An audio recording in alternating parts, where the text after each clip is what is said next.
Hi, hi. Chickity, chickity, chickity, chickity, chickity. Yang.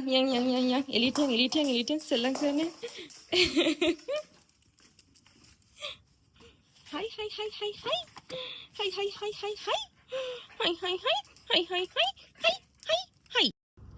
Hi everyone, welcome to my channel. ඉතින් අදත් මම ඔයගලන්ට අලුත් vlog එකක් තමයි අරගෙන එන්නේ. ඔයගලන්ට පේනවා ඇති චිපි මෙතන ඉන්නවා. දැන් මම උදේ වැඩට යන්න තමයි ලෑස්ති වෙලා ඉන්නේ. ඒ වුණාට අද මම ටිකක් කලින් ඇහැරුණා. ඒ මොකද මගේ පැල වලට වතුර දාන්න තියෙනවා. ඉතින් මම ඇත්තටම හරිම ආසයි මේක කරන්න. ඒ මොකද ඒක හරිම හිත කාම් කරනවා මට. ඒ මොකද මම ටිකක් සාමාන්‍යයෙන් වෙලා අරගෙන මගේ පැල වලට වතුර දානවා. ඊට පස්සේ ඒව වල කොළ වලට වතුර ස්ප්‍රේ කරනවා. ඉතින් මේකට පොඩි වෙලාවක් යනවා. මම මේක හැමදාම කරන්නේ නැහැ. ගොඩක් වෙලාවට සමහර පැලවලට දවසක් යන දවසක් වගේ වතුර දානවා. සමහර ඒවා වලට දවස් 4කට සැරයක් මෙන්න මේ වගේ තමයි වතුර දාන්නේ. ඉතින් මේ කොහොම වුණත් මම ඇත්තටම හරි ආසයි ඒක කරන්න. ඒ මොකද ඒකෙන් හරිම අර මම කලින් කිව්වා වගේ හරිම මගේ හිත කාම් කරනවා. ඉතින් විශේෂයෙන්ම උදේ පාන්දර මේ වගේ දෙයක් කරලා දවස පටන් ගත්තාම මම හිතනවා මුළු දවසම හරිම නිකන් හරි සුබයි හරිම හැපි එකෙන් දවස පටන් ගන්න පුළුවන් කියලා. ඉතින් මම හිතුවා ඔයගලන්ටත් මේක ෂෙයා කරලා පෙන්නන්න මම මගේ පැලවලට වතුර දාන හැටි. ඔය මොකද ඔය කරන්නේ? බහින්න. මං කියලා තියෙනවානේ ඕකේ නගින්න බෑ කියලා. බහින්න. කො බහින්න. නොටි වෙන්න. ඉතින් මම මුලින්ම කරන්නේ පැලවලට වතුර දාගෙන යන එක. ඉතින් මේ එක පැලවල් වලට වතුර දාන quantities වෙනස්. ඉතින් මේක මම ගොඩක් වෙලාවට Google කරලා ඒ වගේම ඒවට වතුර දාලා වතුර වැඩිද අඩුද ඒවා කියලා ගොඩක් කාලයක් තිස්සේ බලලා තමයි දැන් මට තේරලා තියෙනවා. එක පැලේට කොච්චර වතුර ඕනේද කියලා. ඉතින් මම එකින් එක ඔයගලන්ට එක්ස්ප්ලেইন කරන්න යන්නේ නැහැ. ඒනට මගේ මේ දැන් පිටිපස්සේ තියෙන්නේ Birds of Paradise පැලයක්. මේකට හැමදාම වගේ වතුර දාන්න ඕනේ නැහැ. මම සාමාන්‍යයෙන් දවස් 3-4කට වගේ සැරයක් තමයි දාන්නේ. හැබැයි සමර් කාලෙට, ඒ කියන්නේ ටිකක් රස්නේ කාලෙට ටිකක් වැඩිපුර වතුර දානවා. ඉතින් මම දැන් ඒ කියන්නේ එක වලින් දානවා. දැන් නම් මට මේ වගේ බෝතලයක් තියෙනවා. ඉතින් එකෙන් ලේසි. මේ මුළු බෝතලෙම දාන්න නැහැ. මේකෙන් භාගයක් විතර වගේ වෙන්න මේ වගේ ප්‍රමාණයේ පැලයකට මම වතුර මෙයාටත් ඉතින් මං කරන ඔක්කොම බලන්න ඕනේ. කො එන්න.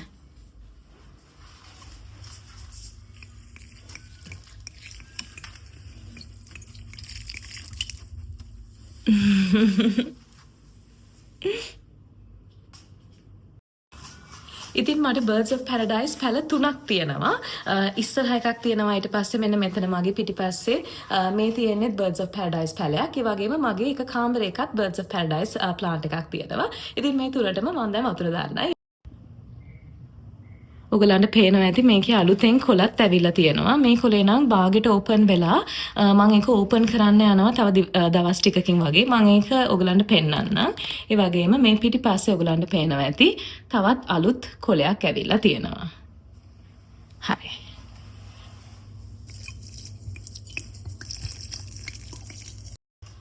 ඉතින් මෙතන ඔයගලන්ට මේ පේනවා ඇති මම මේ දාලා තියෙන්නේ මේ සොයිල් එකේ තෙතමනය කොච්චරක්ද කියලා බලන පොඩි ඩිවයිස් එකක්. ඉතින් මේක මෙහෙම සොයිල් එකට ගහලා තියෙන්නේ. ඒකෙන් පෙන්නනවා වතුර ඒ කියන්නේ කොච්චර තෙත ගතියක් තියනවද කියලා. ඉතින් මේක හැම පැලේටම දාන්න ඕනේ නැහැ. ඒනට මම මේ පැලේ ගත්ත කාලේ මට හිතා ගන්න අමාරුයි මම වතුර වැඩිපුර දානවද නැත්නම් අඩුයිද කියලා. ඒක හින්දා තමයි මම මේක ගත්තේ. මට මතක හැටියට මම මේක බනින්ස් එකෙන් තමයි අරගත්තේ.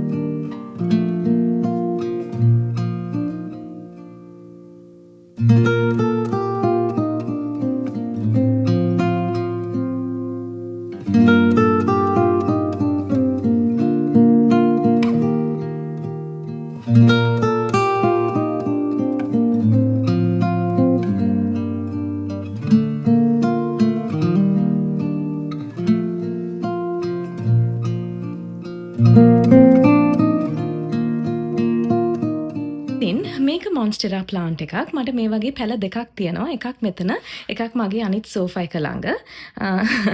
මෙයත් මං කරන ඔක්කොම බලාගෙන ඉන්නවා.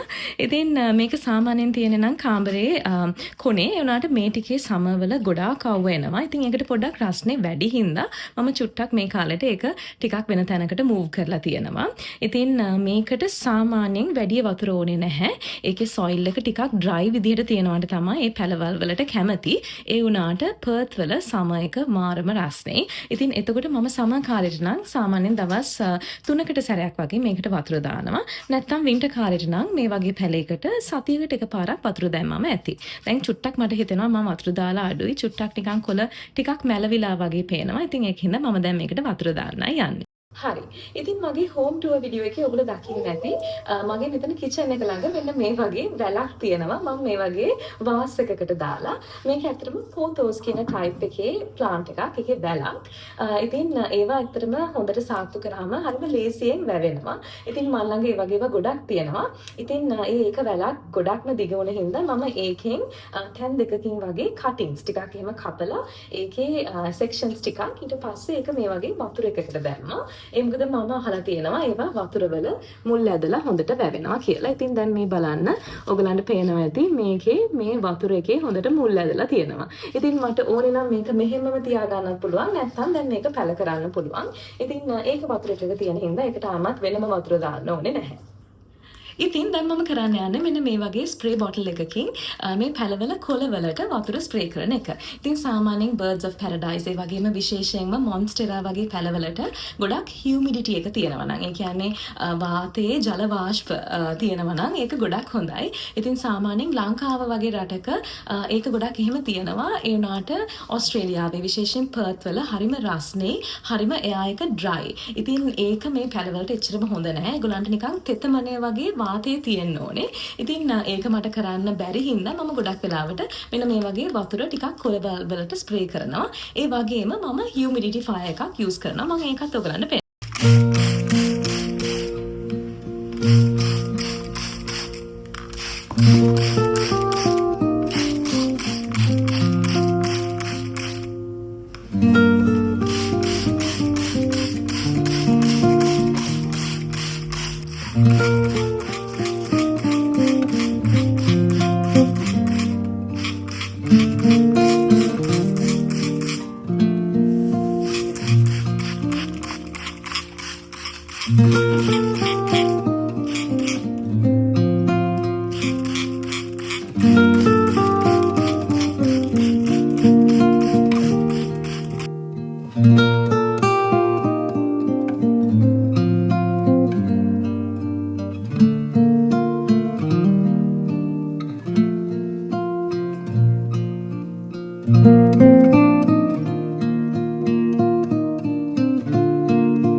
ඉතින් මේක මම යූස් කරන humidity-fier එකක්. මේකේ මෙන්න මෙහෙම ඇතුලේ කෑල්ලක් තියෙනවා. ඒකට වතුර පුරවන්න පුළුවන් අපිට. ඊට පස්සේ මේක on කරාම මේකෙන් නිකන් අර ජල වාෂ්ප නිකන් ස්ටීම් එක වගේ එළියට එනවා. ඉතින් ඒකෙන් humidity එක හැදෙනවා. ඔයාගේ ඒක තියලා තියෙන තැන. ඉතින් මේකත් මම යූස් කරනවා පොඩ්ඩක් මේ වාතයේ humidity එක පොඩ්ඩක් වැඩි කරගන්න. විශේෂයෙන්ම මගේ පැල තියෙන තැන්වල. මේකත් මට හිතුණා ඔයගලන්ට පෙන්වන්න. මෙන්න මේක නීම් ඔයිල් කියලා එකක්. ඉතින් මේක වතුරත් එක්ක පොඩ්ඩක් පොඩි ප්‍රමාණයක් මික්ස් කරලා පොඩි නිකන් ටවල් එකකට වගේ අරගෙන ඔයාට පුළුවන් විශේෂයෙන්ම මේ මොන්ස්ටෙරා ප්ලාන්ට්ස් වල කොළ ටික පිහන්න. ඔයගලන්ට මෙන්න මේ වගේ පැල තියෙනවා නම් ඒ චිපි ඔයගලන්ට මෙන්න මේ වගේ පැල තියෙනවා නම් ඔයගොල්ලෝ දන්නවා මේව වල ටික කාලයක් යද්දි නිකන් දූවිල්ල වගේ ඩස්ට් එක වගේ මේ කොළවල් වල එනවා. ඉතින් එතකොට ඒකට වතුර ටිකක් ඉහින්න පුළුවන්. එහෙමත් නැත්නම් මෙන්න මේකෙන් චුට්ටක් වතුර එක්ක මික්ස් කරලා ටවල් එකකට අරන් හොඳට ඒ කොලේ පිහලා දැම්මහම කොලේ ලස්සනට පොඩි ෂයින් එකක් වගේ ඇවිල්ලා හොඳ ලස්සනට ෆ්‍රෙෂ් එකකට තියෙනවා. ඉතින් මේක මම ඉඳලා හිටලා යූස් කරනවා විශේෂයෙන්ම මගේ මෙන්න මේ මොන්ස්ටෙරා ප්ලාන්ට්ස් වලට. නොටි වෙන්න එපා. හරි දැන් නම් වැඩට යන්න ඕනේ. ඉතින් ටක් ගාලා පෙන්නන්න. මගේ බාත්රූම් එකෙත් මම තියාගෙන ඉන්නවා.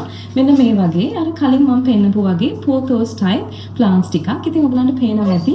මේවත් මම දාලා තියෙන්නේ. හායි. ඔක්කොම බලන්න ඕනේ. අම්මි කරන ඔක්කොම දේවල් එයාටත් ඕනේ. මං කියලා තියෙනවනේ. ඉතින් මේවත් මම මෙන්න මේ වගේ චූටි නිකන් ග්ලාස් ටෙස්ට් ටියුබ්ස් වලට වගේ තමයි දාලා තියෙන්නේ. ඒවත් වතුරේ ඔබලන්ට පේනවා ඇති හොඳට මුල් ඇදලා තියෙනවා. ඉතින් ඔයාලට ඕන නම් මේක මෙහෙම වතුරේම තියන්න පුළුවන්. නැත්නම් මේක ඊට පස්සේ වෙනම සොයිල් තියෙන පොට් එකක පැල කරන්න පුළුවන්. ඉතින් මේකෙත් මම ඉඳලා හිටලා බලලා වතුර අඩු වෙලා නම් වතුර පුරවනවා. ඉතින් ෆර්ටිලයිසර් ගැන කතා කරොත් මම සාමාන්‍යයෙන් මේවට මාස 2-3කට සැරයක් වගේ ෆර්ටිලයිසර් දානවා. ඒ දාද්දි මම දාන්නේ ස්ලෝ රිලීසිං ෆර්ටිලයිසර් එකක්. ඒ කියන්නේ ඒක දැම්මට පස්සේ එවෙලම නෙමෙයි චුට්ට තමයි ඒ ෆර්ටිලයිසර් එක රිලීස් වෙන්නේ. ඉතින් එතකොට මාස ගාණක් යනකම් ඒකෙන් නියුට්‍රියන්ට්ස් මේ ප්ලාන්ට්ස් වලට හම්බ වෙනවා. ඉතින් මම ඒක ගත්තේ බනින්ස් වලින්. මම ළඟ දැන් නම් ඒක නෑ. ඒක ඉවර වෙලා. චූටි නිකන් ඇට වගේ තියෙන පොඩි පෙලට්ස් වගේ ටිකක්. ඉතින් ඒව සොයිල් එකට දැම්මහම මම හිතන්නේ ඒක මාස ගාණක්ම තියෙනවා. මම පෙන්නන්නම් මෙන්න මේ මගේ පිටිපස්සේ තියෙන පැලේ ඒකේ තිබ්බ චූටි ඇට තාමත් පේන තියෙනවා. මම ඒක ඔයගලන්ට දැන් පෙන්නන්නම් වීඩියෝ.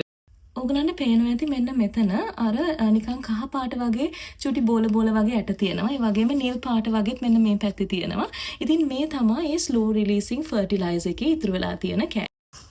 හරි. ඉතින් දැන් නම් මම වැඩට යන්නයි ලෑස්ති වෙන්නේ. ලෑස්ති වෙලා ඉන්නේ. දැන් මම වැඩට යනවා. චිපීට යාගේ කෑම එක දීලා ඊට පස්සේ යාට බායි කියලා. ඔන්න ඉතින් විශේෂයෙන්ම සඳුදා වැඩට යන්න ලෑස්ති වෙද්දි මෙයා මෙන්න මෙහෙම දුකෙන් ඉන්නවා. වීකෙන්ඩ් එකේ අත් එක්ක ගොඩාක් වෙලා ගත කරලා ඊට පස්සේ මන්ඩේ මෝර්නින් යාව දාලා යද්දි මටත් දුකයි. එයාටත් හරිම දුකයි. මෙන්න මෙහෙම දුකෙන් ඉන්නවා. අම්මි ටක් ගාලා ගිහිල්ලා එන්නම් පැටියා.